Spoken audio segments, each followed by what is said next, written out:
Okay guys, this should be the grand finale here. I lied. There's still like another page and a half or 2 pages, so let's just go for it. So we're continuing on. Again, this is part 4. In French, that's quatre, right?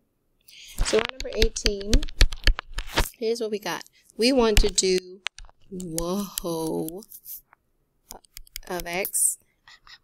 Crack myself up. Okay, so we're plugging in h into w. So again, we're going to look at the domain of the input function, and according to my h of x, it's 2x plus 1 over 3x minus 2. So I know that I'm going to take that 3x minus 2, set it equal to 0, and x is equal to 2/3. That's what it cannot be. So far the domain of the input function is negative infinity to 2/3 union 2/3 to infinity. Okay, that takes care of the domain of the input. Okay, now let's do our composition, where we compose the h into, and let me show you what that is, like that. Okay, so I'm going to take my w function, which is 5. Inside of here, I'm going to plug in the h, which is all this stuff here. Let's see what this is going to look like. And in the back, it had a minus 1. Now, again, I'm putting this guy over 1 because it's a fraction with a multiplying fractions. I'm going to distribute the 5 and get 10x plus 5 over 3x minus 2, because that's 1. And I'm going to do something kind of funky, so don't freak out. Again, when we are subtracting fractions, remember how they have to have the same common denominator? So I'm changing that 3x minus 2 into 3x minus 2 to the bottom and the top. I realized that I did not do that.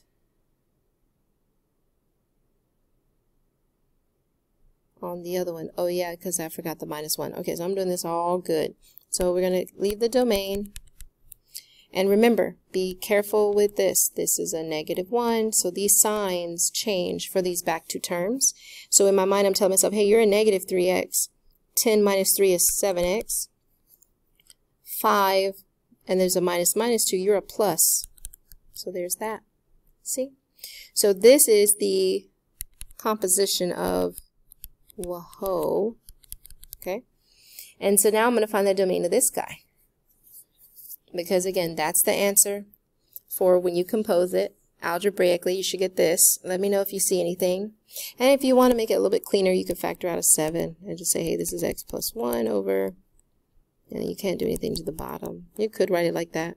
All right, so now they want the domain of this guy. Whoops, did it again. So for the domain, it's the same. Plug this equal to 0. So you should get positive 2/3 again. Into 2/3 union 2/3 comma infinity. So because they both are the same, right? Then I'm just going to roll with the fact that that's what the domain is. For the most restrictive, they're the same. And the last thing they wanted you to do is they wanted you to find with 2 plugged into it. So I'm going to come back to here. I'm just going to be a little clever with that. 7, put in 2 plus 1 there over 3 times 2 minus 2. So we get 14. Oh, this is just a 3. So I got 21 over, this is 6. 6 minus 2 is 4. Okay, so that's what I think it is for that one. Also, I noticed up above, or was it in the last video? Yeah, last video, number 17. Let me just show that real quick.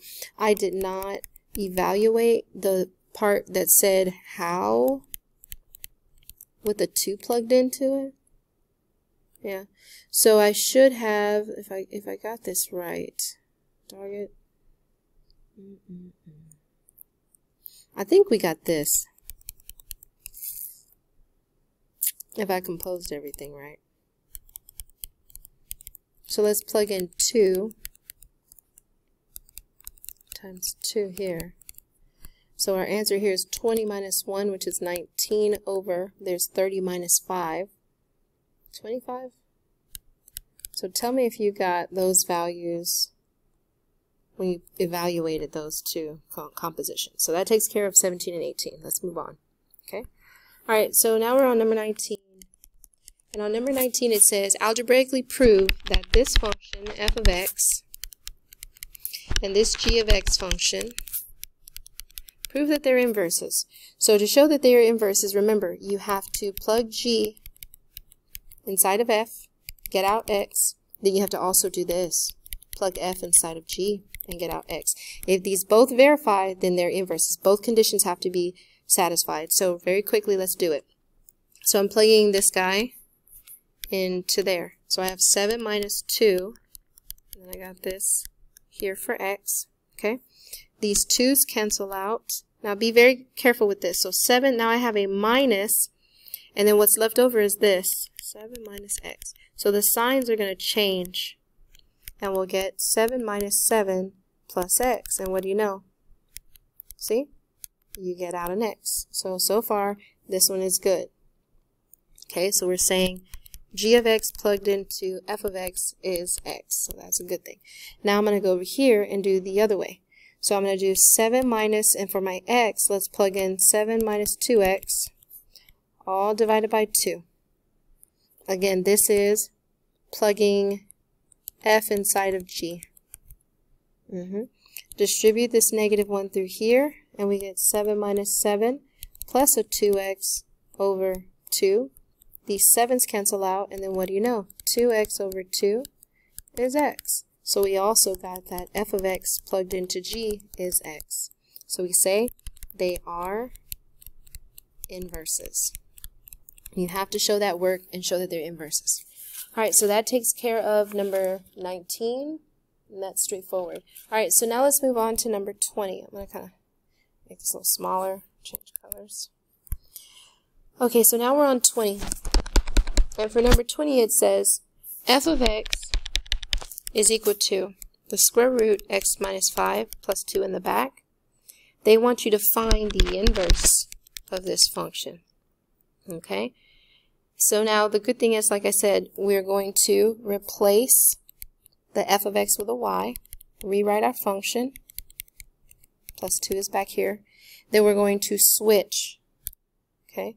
So we're going to put an x here, put a y there, like so, and we're going to resolve for y. So I have x minus 2 is equal to y minus 5, and then I want to get y by itself, right? So I have to square both sides. So for a moment, this will go away, this falls out, y minus 5 is liberated, and I'm going to FOIL this side and get x squared minus 4x plus 4. Then I'm going to add the 5 over, and here's my final answer. And I'm just going to rewrite it so it looks a little neater. Y is equal to x squared negative 4x plus 9. This is my inverse function. Okay, so that takes care of that. That's it. The cool thing too is if you were to graph those, again, remember how they're supposed to be reflections across y equals x. So, if you have time, look at this guy. It's a square root function, 5 to the right, 2 up, and then this guy, if you graph that, it's a parabola. Interesting. And a piece of this guy is a reflection of this guy, I guess. Pretty interesting. Now it says, is f a one-to-one function? Explain why or why not. Well, if we're talking about f of x, which is this guy right here, well, I know it's a square root function, and he looks something like this, right? 5 to the right, shifted 2 up, so he probably looks like that. And so does he pass the horizontal line test? I say, yeah, passes HLT. So I would say yes. He's 1 to 1, 1 to 1, and that's why, because he passes the HLT. Now they want me to describe the domain. Again, graph it in the calculator if you would like, but the domain of the f function is bracket 5 to infinity. Okay, because again, if I set that equal to 0, I get it's equal to 5 is good, but everything greater than 5 would give me a positive radical. They also want me to describe the range, and again, I'm looking at, it's here at 2 to positive infinity, so I say bracket 2 to infinity. Again, graph it in the calculator and you can stare at it. Now they also want the domain, though, of the inverse function. So when I think about a quadratic, which again is over here, this one is negative infinity to positive infinity. And then when I think about the range of my inverse, I'm going to say it's 9 to infinity. Because he has no reflection, there's no negative in front of here. He's positive and he's going upward, but his vertex starts at 9. So that's what I think is the answer for number 20. Alright, let's get into a word problem real quick. So now let's look at 21. This one this one is average rate of change. Almost to the finish line. Average rate of change. So for this one, they give us that there's the height of an object has been thrown vertically upward from a height of 8 feet. They gave the velocity, and it's modeled by this function h of t, which those of you physics people, if you haven't got into projectiles, this is one when it has like that negative 16. It's usually a ball thrown in the air, and it's coming down because you threw it up and it's coming back down, and they talk about gravity. So they said h is the height in feet, t is the time in seconds, and they says find the average rate of change when t sub 1 is equal to 0 and t sub 2 is equal to 2. And interpret your answer. So again, I'm going to plug in the 2 into my function. I'm pretty much just going to do this pretty quick, guys. And when I did my math, I got 16. Double check that for me. Then, when I plugged in 0 for T1, basically you get 0, 0 like that, and it ends up being 8. So can I just cheat and put 8? Then I know that my slope formula goes y2 minus y1 over x2 minus x1. So my y2 was 16 minus 8 over, and then I had 2 minus 0. So this answer here is going to be 8 over 2, and it's equal to 4, and I'm saying that's feet per second is my average rate of change. Every second the ball is moving 4 feet. So every second ball moves 4 feet. And that's that. Okay. 22. I'm going to squeeze this one in. I'm not going to do 23. I'm getting tired, sorry. So I'll just kind of maybe post the solution. Now this one, I'm hoping to get some feedback from you guys. So 22 says, suppose a businessman invests $1,500 as his fixed cost. So the $1,500 is the fixed cost. So that means that's the amount he's investing into a new venture that produces and sells assisted walking devices. Now each device costs $100 to manufacture. So it costs $100 for each device. Okay. So now I'm looking at part A. It says write a linear function. Write a linear function which is called c of x for the product if x represents the number of devices. So I bet you something with 100 and then there's x because each device, x is devices. So it says write a linear cost function. That's the c of x. Sorry about that, guys. For c of x. And so I don't know, I'm telling myself in my brain, well, hey, the cost associated with this venture is I invested $1,500, and then every time I produce one of these walking devices, it's going to cost me $100 per device. So that's my cost equation. That's what I think the answer is. For part B, it says write a linear revenue. So R of x is a revenue. Again, the one above has to do with cost. So we got revenue, which is, hey, we're making money, and it says if each device sells for 125x. So I told myself, yeah, 125x, because I'm going to basically get a difference of $25 of profit for all these that I produce. So I'm going to put 125x is my revenue equation. All right, then the next part, part C, says use parts A and B to write the profit equation. Sorry about that. The profit equation, P of X. So I bet you that's revenue that I generate subtracting away the cost that I acquire. So I'm going to say, let's do 125x minus, open parentheses, here's that 1500 plus that 100x. And so my profit equation, what I got you guys was 25x minus 1500. That's my profit equation. All right, and the last part, part D. How many items must be produced and sold before the company will make a profit? Well, here's what I did. If you set this thing equal to 0, that's your break even. So if I do 0 is equal to 25x minus 1500, again, this is my break even, which means everything, this is my break even point. That means everything that I have invested and everything that I have produced, and then I start selling stuff, and I'm trying to figure out when do I reach 0, right? Like where everything that I sell will basically make back the money for selling it, and then after that is your profit. So I'm going to do 1500 divided by 25.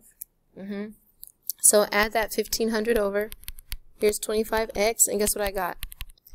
When I sell 60 devices, okay, I will break even. For the amount that I invested, I'll make that back, and then I also will sell a little bit, so now I'm at no profit. So anything greater than or equal to 60, so if I sell 200, 500, 1,000 items, I'm going to be turning a profit. So turn profit when the devices are greater, when X is greater than or equal to 60 devices.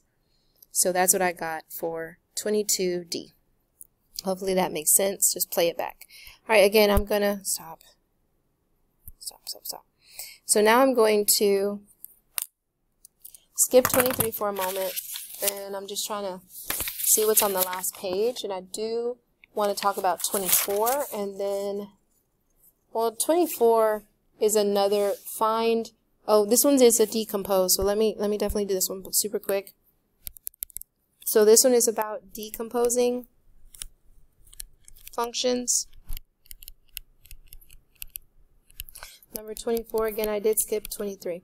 So they said, hey, h of x is equal to x cubed minus 3x, and there's a squared.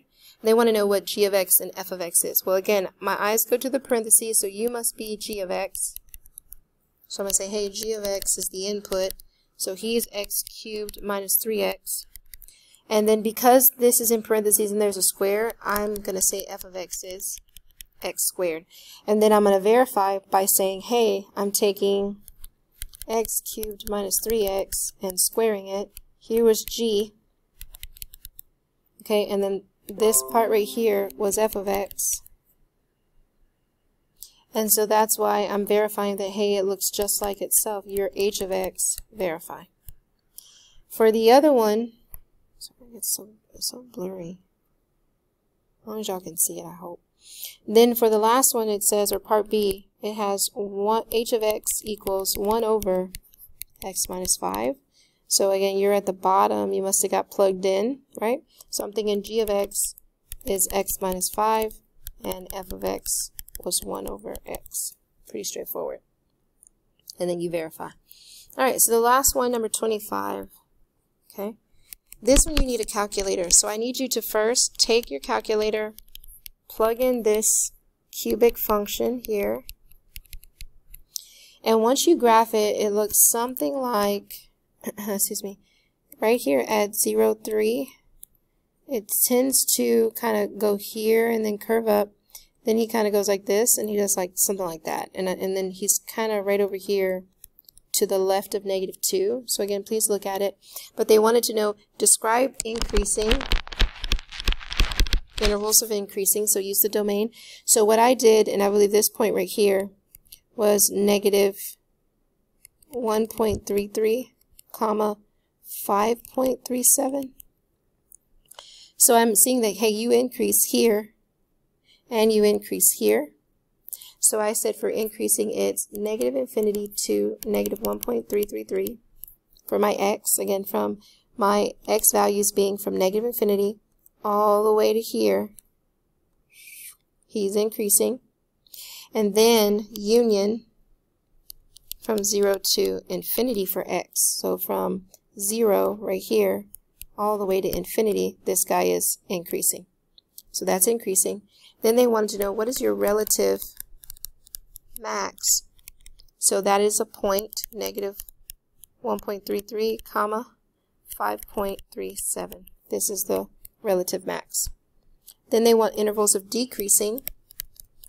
So for decreasing, again, use the domain. I notice you're going down right here. So I said from negative 1.333 all the way to 0, and then again put parentheses because it's continuous. For the relative minimum, the relative minimum was this point right there. So I said at 0, comma 3. And then that constant, there was none. It's not constant anywhere. So none. And then for the domain, I got all real numbers. And for the range, same thing. Cubic as always for the domain and range. Alright guys, so that's me signing out. Please know that your teacher loves you. I have dedicated myself to being here, and I still am going to stay up and grade a little bit, so bear with me. It is about to be 8:30, and I'm going to try to go home in the water. Okay, so hopefully this was helpful. Again, I will go ahead and post the solutions for the last 2 homeworks, so please look for everything on my SAA for right now. Alright, talk to you later. Bye-bye.